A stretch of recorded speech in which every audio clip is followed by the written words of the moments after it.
Jak myślicie, czy podróże w czasie są możliwe? Fizycy twierdzą, że tak. Istnieją pewne dowody na to, że podróżnicy z przyszłości odwiedzali nas w minionych epokach. A może są wśród nas w tej chwili? Słynny fizyk teoretyczny ujął to słowami: The laws of physics seem to be compatible with time machines. This is very unsettling because it means that perhaps, just perhaps, time travel is possible for advanced civilizations. Cannot be ruled out. Babo, gdybym miał wehikuł czasu, cofnąłbym się o godzinę i zjadł kolację jeszcze raz. Witajcie w Sunset Talks. Raz w miesiącu otwieramy teczkę z faktami dziwniejszymi od fikcji. Nie po to, aby udowodnić, że świat oszalał, ale żeby przypomnieć sobie, jak bardzo potrafi być niezwykły. Ludzkość od zawsze fascynowała się możliwością podróżowania w czasie. Przynajmniej do momentu, w którym ludzie w ogóle zrozumieli, czym jest czas. I od razu zaczęli go marnować. Skup się, łobuzie. Pytanie brzmi, czy ludzie z przyszłości osiągnęli ten cel? A jeśli tak, to czy zostawili nam wskazówki? Przeszukaliśmy sieć, aby znaleźć najlepsze opowieści o podróżach w czasie. Jest rok 1950. Nowojorski śledczy bada ciało 30-latka przywiezionego do kosnicy. Ten człowiek pojawił się nagle na środku Times Square o 23:15. Świadkowie twierdzili, że zachowywał się, jakby widział światła i samochody po raz pierwszy raz w życiu. Zapewne zobaczył ceny w sklepach. Mi też by kopara opadła. Zdezorientowany mężczyzna wszedł na ulicę i zginął na miejscu od rozpędzonej taksówki. W jego kieszeniach znaleziono banknoty, które nie były w obiegu od dziesięcioleci, a jednak wyglądały jak nowe. Miał przy sobie rachunek na utrzymanie konia i list z pieczęcią pocztową z 1876 roku. Znaleziono też dokumenty na nazwisko Rudolf Fentz. Ale jazda. I co dalej? Adres w dokumencie prowadził do miejsca, które było budynkiem handlowym, a nie domem mieszkalnym. Odciski palców do niczego nie pasowały, a ubranie wyszło z mody jakieś 70 lat temu. Kapelusz, choć nowy, pochodził ze sklepu zamkniętego pół wieku wcześniej. Śledczy w końcu znalazł w starej książce adresowej nazwisko Rudolf Fentz Jr., starszego mężczyzny, który zmarł 5 lat wcześniej. Jego wdowa zeznała, że ojciec jej męża wyszedł na spacer pewnego wieczoru w 1876 roku i ślad po nim zaginął. To jest szalone. Wiem. Przeszukano stare akta zaginięć i rzeczywiście rysopis, wiek i ubranie zaginionego w XIX wieku mężczyzny idealnie pasowały do ofiary wypadku. Sprawę zamknięto, ale zagadka pozostała. W 2003 roku federalni agenci aresztowali 40-letniego Andrew Carsina pod zarzutem nielegalnego wykorzystywania informacji poufnych na giełdzie. W zaledwie 2 tygodnie mężczyzna wykonał 126 ryzykownych transakcji, zamieniając $800 na portfel wart $350 milionów. Komisja do spraw rynków finansowych od razu się tym zainteresowała. Rzecz jasna. Ludzie z pieniędzmi wprost nienawidzą, kiedy ktoś inny robi kasę. Trudno temu zaprzeczyć. Zazwyczaj oszuści giełdowi wszystkiemu zaprzeczają. Ale Carsin podczas przesłuchania wyznał, że przybył z przyszłości oddalonej o 250 lat, przynosząc wiedzę o ruchach giełdowych i twierdził, że pokusa była zbyt silna. Śledczy uznali go za wariata, zamknęli na klucz i kazali wydać wspólników.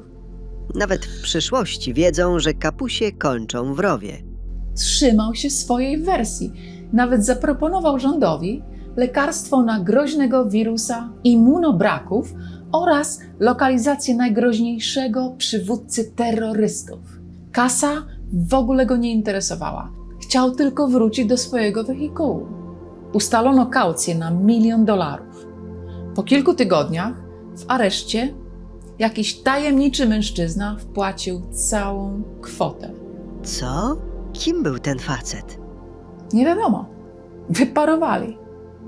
Co dziwniejsze, Nie znaleziono żadnych dokumentów potwierdzających istnienie kogoś takiego jak Andrew Carlson przed jego dniem aresztowania. Mam jedno pytanie. Czy wspomniał cokolwiek o rynku hurtowym ryb? Chyba nie. To marny z niego podróżnik. To nagranie przeprawia o gęsią skórkę. Powrót Tysona na ring w 1993 roku zakończył się po 89 sekundach. Ale najciekawsze wydarzyło się poza ringiem. Na nagraniach widać widza w tłumie, który trzyma w dłoni coś, co do złudzenia przypomina nowoczesny, płaski telefon z aparatem w rogu. Lata przed tym, zanim takie urządzenie w ogóle wymyślono. Co to za sprzęt? Nie mam pojęcia. Ówczesne kamery były ogromne i toporne, a ten człowiek trzyma malutkie, płaskie urządzenie jedną ręką. Wielu uważa, że to sprzęt z naszych czasów. Istnieje słynne zdjęcie z 1941 roku, wykonane podczas otwarcia mostu w Kanadzie. Gdy dekadę temu muzeum udostępniło je w sieci, wybuchła burza.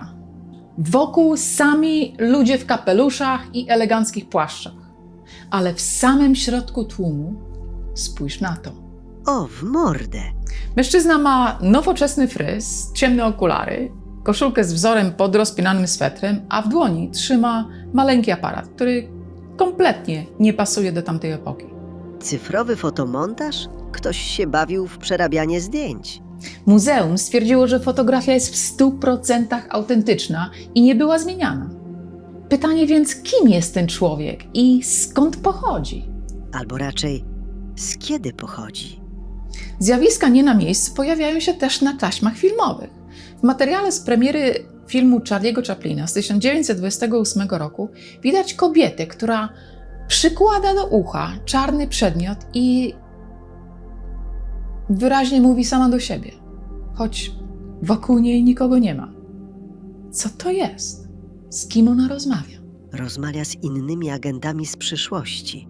Mówi im, nie podoba mi się tu, skoczmy na jakieś szybkie hamburgery, a potem pora wracać. Kilka lat później sytuacja się powtórzyła. Nagranie z 1938 roku przed dużą fabryką chemiczną. Kobieta wyraźnie rozmawia przez przenośny aparat i po chwili go chowa. Wiadomość obiegła największe krajowe dzienniki.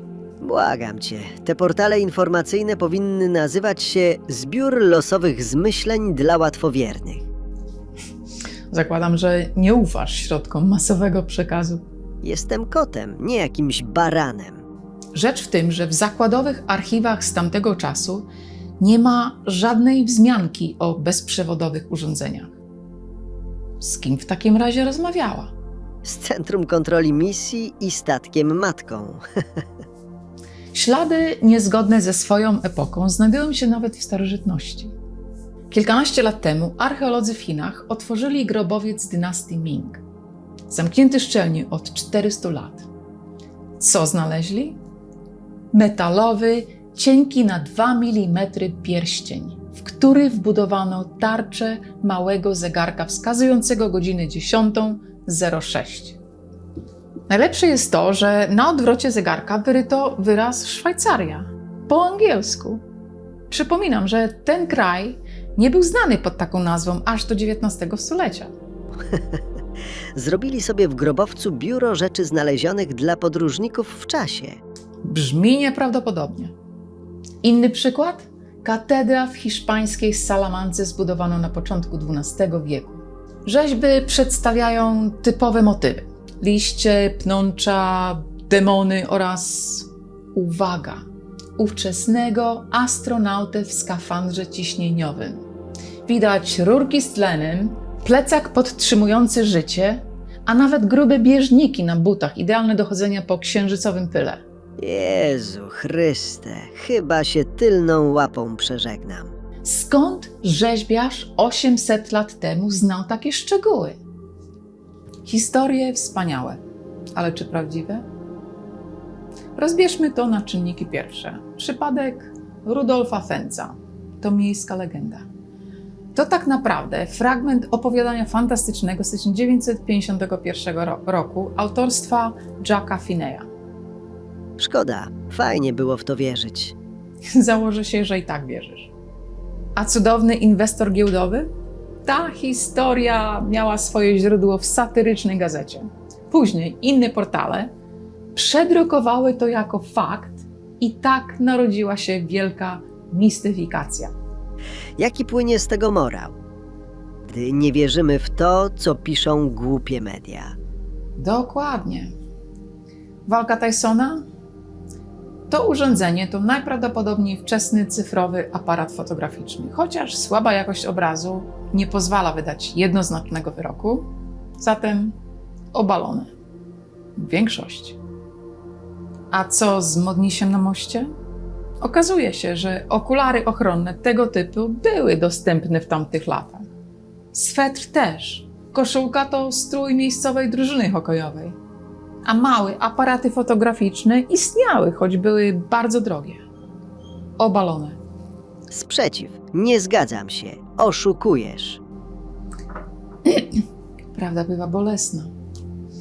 Kobiety z filmów prawdopodobnie testowały wczesne aparaty słuchowe, chociaż nagranie przy fabryce jest kłopotliwe. Walkie-talkie wtedy wymagały ogromnych, ciężkich na kilkanaście kilogramów baterii noszonych na plecach. Nikt wtedy nie zbudował małej baterii, także tu mam wątpliwości. Z kolei chiński zegarek to zwykłe kłamstwo. Podrzucenie przedmiotu na planie zdjęciowym. A co z człowiekiem z księżyca na katedrze? Nie zabieraj mi go. Katedra jest prawdziwa, ale podczas renowacji w 1992 roku artyści dodali ten element w ramach własnej współczesnej wizji. Obalone. Niech to szlak. To było takie dobre. Wiem, ale pomyśl, za jakieś 300 lat, jeżeli ktoś spojrzy na ten budynek, to dopiero będzie miał zagadkę. Time travel! What? Dlaczego więc tak bardzo pragniemy, by te historie były prawdziwe? Ja myślę, że mamy obsesję na punkcie czasu. Czas tworzy nowe możliwości, ale też brutalnie je kończy. Znanemu powiedzeniu czas to pieniądz brakuje głębi. Pieniądze można zyskać, stracić i potem znowu je odzyskać. Albo ukraść, ale upływającego czasu nie cofniesz. To nasz najcenniejszy skarb. I spędzajcie go przytulając swoje koty. Pies to niby najlepszy człowieka przyjaciel, ale kot? Nigdy gliną nie wskaże, gdzie chowasz towar. Co to za morał? Ni z gruchy, ni z pietruchy. Ale ważne, Wiecie, co mnie najbardziej fascynuje? Nie to, że podróże w czasie istnieją. Bardziej fascynuje mnie to, że ludzie od setek lat próbują znaleźć choćby jeden dowód, że są możliwe. Bo sama myśl daje nadzieję, że przyszłość nie jest zamknięta, że może istnieje świat, w którym rozwiązaliśmy nasze problemy.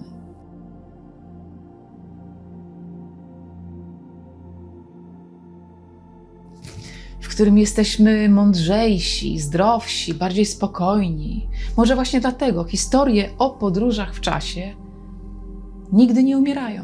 Nie dlatego, że są prawdziwe, tylko dlatego, że bardzo chcielibyśmy, żeby choć jedna z tych historii była prawdziwa. a jeśli ktoś z przyszłości naprawdę ogląda ten odcinek, napisz w komentarzu, ale bez spoilerów. Dziękuję, że byliście dziś z nami. Ja jestem Kamila, a tam leży Jinx. Oglądaliście dziwne fakta na Sunset Talks. Jeśli dowiedzieliście się czegoś ciekawego, polubcie to nagranie, zostawcie słowo pod spodem. Tylko z waszą pomocą zniszczymy ten zautomatyzowany system sortujący treści. Zmiażdżmy algorytm. Do zobaczenia w przyszłym tygodniu na następny odcinek.